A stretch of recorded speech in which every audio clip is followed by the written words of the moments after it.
In this video, I'm going to guide you on how to connect and use a USB drive on your iPad. Now, the process is quite simple, and because we cannot directly connect this USB drive to the USB-C or USB Type-C port on our iPad, we'll be needing some kind of adapter. In my case, my iPad is actually a USB-C iPad, as you can see from over here. So I'll be needing a USB to USB-C adapter. So this adapter over here has a USB at the bottom, and then over here it has a USB-C. If your iPad supports Lightning port, then you want to make sure you get a USB to Lightning port adapter. By the way, I'm going to be leaving a link to all of these in the description of this video in case you want to get it. Now, once you have your adapter like this one, you can connect your USB drive to the adapter, that is the USB port on the adapter directly, just like so.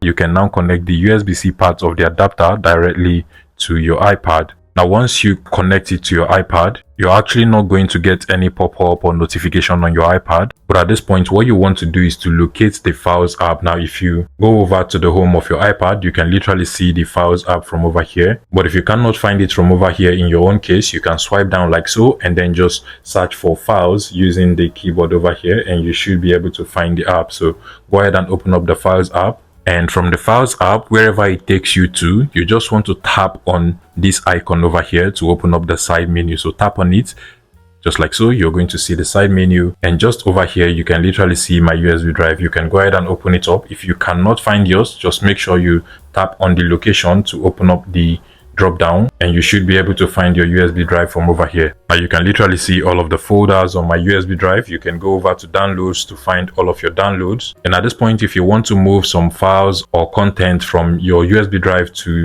your iPad, all you just have to do is to long press on that particular picture, video, content, and then you just want to tap on the move option from the top over here. Go ahead and select my iPad, then just tap on copy, and that particular content, whether it's a video, picture, whatsoever, will now be moved into your iPad. So I just sent this particular video. It is currently copying, as you can see from the top. And once it is done, you can go over to my iPad and then just see the content you have just sent into your iPad. And if this was helpful, please let me know in the comment section and subscribe to this YouTube channel, guys.